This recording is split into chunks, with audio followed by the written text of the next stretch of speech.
Hello everybody and a very warm welcome to Unacademy and this is our channel Unacademy CSIR Life Sciences। और आज की class में हम बात करने वाले हैं लैक ओपेरॉन के बारे में। That is a very important concept from unit 3 that is fundamental process. Fundamental process के इस पार्ट से आपके एग्जाम में हर साल CSIR के पेपर में पार्ट सी और पार्ट बी दोनों में ही क्वेश्चंस आते हैं अप्रोक्सीमेटली 8 मार्क्स के। तो इस टॉपिक को आज के लेक्चर में हम बहुत ही अच्छे तरीके से समझेंगे और पूरे डिटेल में समझेंगे। स्टार्ट करने से पहले let me tell you few important things related to Unacademy. So Unacademy के प्लेटफॉर्म के ऊपर बच्चे आपको बहुत सारी एडवांटेजेस मिलती हैं, बहुत सारी बेनिफिट्स मिलती हैं, जैसे कि ये प्लेटफॉर्म आपको प्रोवाइड कराता है plus subscription access and through this plus subscription access आप इंडिया के बेस्ट एजुकेटर्स के साथ ऑनलाइन लाइव सेशन अटेंड। ये जो लाइव सेशंस होती हैं ये 1-to-1 इंटरैक्टिव सेशन होती है जहाँ पे एक लाइव क्लास में आप एक डाउट पूछ सकते हो, उसमें पार्टिसिपेट कर सकते हो, साथ ही साथ आप अनलिमिटेड क्वेश्चन प्रैक्टिस कर सकते हो in the live test series and quiz. तो यहाँ पे एक सिंगल प्लेटफॉर्म के ऊपर आपको बहुत सारे बेनिफिट्स मिलते हैं जब आप अनअकैडमी प्लस के सब्सक्रिप्शन के लिए जाते हो। So this platform has India's best educators in their respective field और ये प्लेटफॉर्म आपको बेनिफिट्स देता है जैसे कि प्लस सब्सक्रिप्शन, जैसे कि आइकनिक सब्सक्रिप्शन जहाँ पे आपको बेनिफिट्स मिलते हैं जैसे कि पर्सनल ट्यूटर मेंटर, यहाँ पे आपको मिलेगा personalise doubt clearing session, study planner, booster sessions, then your study material, then how to prepare for interviews. ये सारी चीज़ें जो है वो आपको आइकनिक सब्सक्रिप्शन एक्स्ट्रा देता है। साथ ही साथ अनअकैडमी आपको बहुत सारे टेस्ट सीरीज भी प्रोवाइड करवाता है और यहाँ पे हमारी स्पेशल फ्री क्लासेस भी होती हैं। एक प्लेटफॉर्म के अंदर अनेक एडवांटेजेस आपको मिलते हैं सिर्फ और सिर्फ अनअकैडमी के ऊपर। और अगर इन सारी बेनिफिट्स को आपको एंजॉय करना है, अगर इन सारी बेनिफिट्स को आपको अवेल करना है तो क्या करना है, इसके लिए आपको अनअकैडमी लर्निंग ऐप डाउनलोड करके you have to log in, create your profile. जैसे ही अपनी प्रोफाइल बनाओगे उसके बाद आप यहाँ पे CSIR UGC नेट की कैटेगरी में सब्सक्रिप्शन ले सकते हो। गेट सब्सक्रिप्शन पे क्लिक करो एंड देन सेलेक्ट योर। तो अगर आप BSc या फिर MSc फर्स्ट ईयर के स्टूडेंट हो तो 24 मंथ्स या फिर 12 मंथ्स का प्लान आपके लिए बेस्ट होगा और इतना टाइम चाहिए CSIR के प्रिपरेशन के लिए फ्रॉम वेरी बेसिक। तो ये प्लान आप ले सकते हो और इसके लिए जो भी प्राइस है अगर उसमें चाहते हो आप 10% ऑफ करना तो you have to use a referral code. यहाँ पे आपको एक कोड एंटर करना होता है and you can use my referral code that is Surbhi01 get 10% off on Unacademy plus subscription. और अनअकैडमी प्लस सब्सक्रिप्शन लेते ही बच्चे अनअकैडमी के ऊपर जो भी प्लस कोर्सेज या फिर क्रैश कोर्सेज या फिर आइकनिक कोर्सेज जो सब्सक्रिप्शन आप लेना चाहते हो वो लेकर फिर इन सारे कोर्सेज को विथ 24/7 एक्सेस देख सकते। और जिन बच्चों को भी सब्सक्रिप्शन लेना है so there is a very important announcement, price hike alert आ चुका है आपके CSIR UGC के सब्सक्रिप्शन के लिए। तो जो बच्चे भी कल परसों सब्सक्रिप्शन लेना चाहते हो आज की आज ही ले, क्योंकि आज नहीं तो कल नहीं, है ना। आज ले लो, आज से प्रिपरेशन स्टार्ट कर दो, कल पे डिले करते जाओगे और डिले होता है। इसलिए बिना देरी किए, बिना कोई डिले किए हुए आज ही सब्सक्रिप्शन लो और स्टार्ट योर प्रिपरेशन। तो subscribe now because price high alert आ चुका है। तो ये बात हो गई अनअकैडमी के बारे में। अब हम स्टार्ट करते हैं अपना lecture that is about lac operon. तो लैक ओपेरॉन बहुत ही इंपॉर्टेंट कॉन्सेप्ट है और ओपेरॉन्स क्या होते हैं इसके लिए हम सबसे पहले बात। तो ओपेरॉन्स एक ऐसा सिस्टम होता है जहां पे एक सिंगल प्रमोटर के अंदर मल्टीपल जीन्स का ट्रांसक्रिप्शन कंट्रोल। अगर एक प्रमोटर मल्टीपल जीन के ट्रांसक्रिप्शन को कंट्रोल करे तो वो सिस्टम कहलाता है operonic system. And in case of prokaryote this lac operon is a very common and very important set जहां पे एक लैक प्रमोटर जो है वो 3 अलग अलग जीन के एक्सप्रेशन को कंट्रोल करता है, that is lac Z, lac Y and lac A। तो ये 3 अलग अलग जीन जो है वो सिर्फ और सिर्फ लैक प्रमोटर के इन्फ्लुएंस में control. So this LAC promoter is present at the 5' end of the LAC genes and it will control the expression of 3 different genes. And that's why these type of arrangement is known as operon or polycistronic mRNA. तो prokaryotes के अंदर ये system होता है polycistronic mRNA। लेकिन बच्चे अगर हम यूकैरियोट्स की बात करें तो यूकैरियोट्स के अंदर क्या होता है, एक प्रमोटर और एक जीन, ये सिस्टम होता है, one promoter one gene. And this type of arrangement is known as monocistronic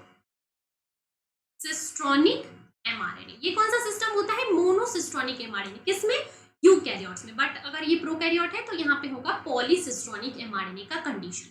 तो ये दो अलग अलग चीजें होती हैं यूकैरियोट्स में और प्रोकैरियोट्स में। और अगर हम बात करें प्रोकैरियोट्स के लैक ओपेरॉन की, तो इसके अंदर 3 अलग अलग जीन्स होते हैं, lac Z, lac Y and lac A. So इन तीनों के अलग अलग रोल होते हैं। अगर हम रोल की बात करें तो लैक जेड जीन का क्या रोल होता है, it encodes for a enzyme that is beta galactosidase, and this beta galactosidase helps in the breakdown of lactose into glucose and galactose. ये लैक्टोज को ब्रेक करता है। Lactose is a disaccharide sugar that will be broken down into glucose and galactose with the help of beta galactosidase enzyme, जो कि LAC-Z encode. Now the second enzyme is LAC-Y. This encodes for a permease, and this permease will allow the transport of lactose inside the cell. This is the second enzyme. Now the third is LAC-A gene that encodes for transacetylase. And ये transacetylase enzyme का exact क्या function होता है वो अभी तक known नहीं है। Fine, so these are the 3 different genes and their function. अब बात करेंगे किसके बारे में, अब बात करेंगे हम रेगुलेशन के बारे में। ये जो लैक ओपेरॉन है वो कैसे रेगुलेट होता है। So this lac operon is regulated by 2 different proteins. First is the lac repressor. पहला प्रोटीन होता है कौन सा, लैक रिप्रेसर, जो कि इस लैक ओपेरॉन को control. And the second gene is your inducer. Second gene होता है इंड्यूसर मॉलिक्यूल। ये दोनों मिलके लैक ऑपरेंट को कंट्रोल करते हैं। तो रिप्रेसर और इंड्यूसर का क्या काम होता है वो अब हम देखते हैं, काम क्या होता है। तो ये लैक आई जीन प्रेजेंट होता है लैक रिप्रेसर और लैक ऑपरेंट के पास में। तो ये लैक आई जीन जो है वो जब ट्रांसक्राइब होगा, so it will make a IMRNA, and this IMRNA will make a LAC repressor. ठीक है बच्चे, ये IMRNA जो है वो एक LAC repressor बनाएगा। जैसे कि कोई भी एक नॉर्मल जीन होता है वो पहले ट्रांसक्राइब होता है into mRNA and then it will be translated into a protein. तो सेम यहाँ पे होगा, LAC I जीन जो है वो ट्रांसक्राइब होगा into a IMRNA and now IMRNA will be translated into a LAC repressor protein. Fine? So ये clear है। अब देखो क्या, अब ये जो लैक रिप्रेसर है, ये लैक रिप्रेसर जाके बाइंड करता है किससे, ऑपरेटर से। ठीक है, किसी भी जीन के रेगुलेटरी रीजन में एक प्रमोटर होता है जहां पे आरएनए पॉलीमरेज बाइंड करता है, और एक ऑपरेटर होता है जहां पे रेगुलेटरी एलिमेंट्स बाइंड करते हैं। ठीक है, इसी ऑपरेटर से जाके बाइंड करता है हमारा लैक रिप्रेसर, और जैसे ही लैक रिप्रेसर ऑपरेटर से बाइंड करेगा, this will prevent the binding of RNA polymerase into the promoter. तो लैक रिप्रेसर जो है वो एक्ट करेगा एज अ इनहिबिटर। ठीक है, ये क्या करेगा, लैक रिप्रेसर जो है वो जाके हमारे ऑपरेटर से बाइंड करेगा and it will prevent the binding of RNA polymerase to the promoter and thus the transcription will be inhibited. This is the first regulatory element, that is lac repressor, जो कि काम करता है as a inhibitor. Now the second regulatory element is the inducer. So this inducer will go and bind to the LAC repressor. Inducer किससे bind करता है, LAC repressor से। और जैसे ही inducer LAC repressor से bind करेगा, यहाँ पे क्या होगा, repressor के अंदर होगा एक change that is a conformational change and this conformational change will change the shape of the, जिसकी वजह से अब ये repressor इस operator पे bind नहीं कर पाए। Simply पहले रिप्रेसर ऑपरेटर पे बाइंड कर पाता था, लेकिन बिकॉज ऑफ इंड्यूसर रिप्रेसर के अंदर एक शेप चेंज हो गया, जिसकी वजह से वो ऑपरेटर से बाइंड नहीं कर पाता। और जब वो ऑपरेटर से बाइंड नहीं कर पाएगा तो यहाँ पे आरएनए पॉलीमरेज बाइंड करेगा प्रमोटर पे, और आरएनए पॉलीमरेज प्रमोटर पे बाइंड करते ही ट्रांसक्रिप्शन जो है लैक जीन का होने लगेगा। लैक जीन का ट्रांसक्रिप्शन जो है वो क्या हो जाएगा, on. In this way this regulation of lac operon will happen. Lac repressor जो है, यहाँ पे लैक रिप्रेसर जो है वो क्या काम करता है, वो काम करता है एज अ इनहिबिटर, और इंड्यूसर जो है वो क्या काम करता है, inducer will act as a activator. ये 2 रेगुलेटरी एलिमेंट होते हैं इसके lac operon. Now here is a list of these 4 element. First is the operator. Operator का काम क्या होता है, जिससे रिप्रेसर बाइंड करे। प्रमोटर का काम क्या होता है, जिससे आरएनए पॉलीमरेज बाइंड करे। रिप्रेसर क्या होता है, it is a molecule that is encoded by lac I gene that will bind to the operator. ठीक है, रिप्रेसर हमेशा ऑपरेटर से बाइंड करेगा और आरएनए पॉलीमरेज की बाइंडिंग को प्रिवेंट करेगा।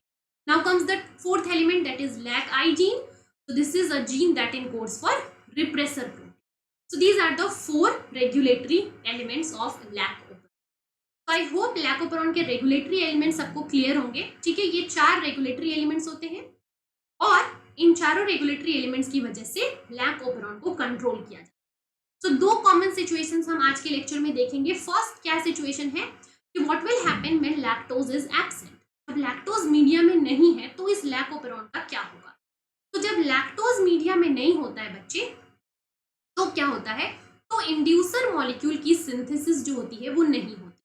When there is no lactose in the media, then inducer synthesis will not happen. Inducer synthesis क्या हो जाता है, stop हो जाता है। ठीक है, so repressor protein will go and bind to the operator, then RNA polymerase will not be recruited and thus transcription will be off. So when lactose is absent, जब lactose absent है तो inducer भी absent रहेगा। ठीक है, inducer भी absent रहेगा और इस कंडीशन में रिप्रेसर मॉलिक्यूल जो है वो एक्टिव रहेगा and repressor will go and bind to operator and thus transcription will be inhibited. This is situation 1. Now coming to situation 2, that what will happen when lactose is present. So here come the twist. Whenever lactose is present in media, तो lactose के presence में synthesize होता है एक inducer molecule. जब lactose present होगा तो inducer molecule की synthesis होगी और ये inducer molecule जो है वो जाकर रिप्रेसर से बाइंड करेगा। रिप्रेसर और इंड्यूसर बाइंड करेंगे, then inducer will make a structural change in the repressor so that repressor will no longer be able to bind to the operator. अब रिप्रेसर जो है वो ऑपरेटर पे बाइंड नहीं कर पाए, है ना। ये जो ब्राउन कलर का रिप्रेसर है, देखो अब वो ऑपरेटर पे बाइंड नहीं कर पा रहा है, जिसकी वजह से यहाँ पे आरएनए पॉलीमरेज का रिक्रूटमेंट होगा और आपका ट्रांसक्रिप्शन स्टार्ट हो जाएगा। तो this is the second situation when lactose is present, then RNA polymerase will bind and transcription of lac gene will happen, then beta galactosidase permease will be synthesized and finally lactose will be metabolized. So this is how these two enzymes, lac repressor and inducer, will control the expression of lac genes.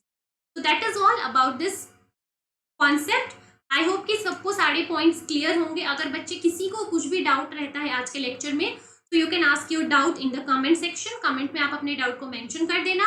And thank you so much. Video को like जरूर कर देना, like करो और share करो, जितना ज्यादा से ज्यादा लाइक हो सकता है करो बच्चे, और शेयर भी करो वीडियो। ठीक है, लाइक और शेयर जरूर करना। अगर आपको लेक्चर्स अच्छे लगे, अगर आपको मेरी क्लास अच्छी लगी तो लाइक कर दो और साथ ही साथ शेयर भी कर दो।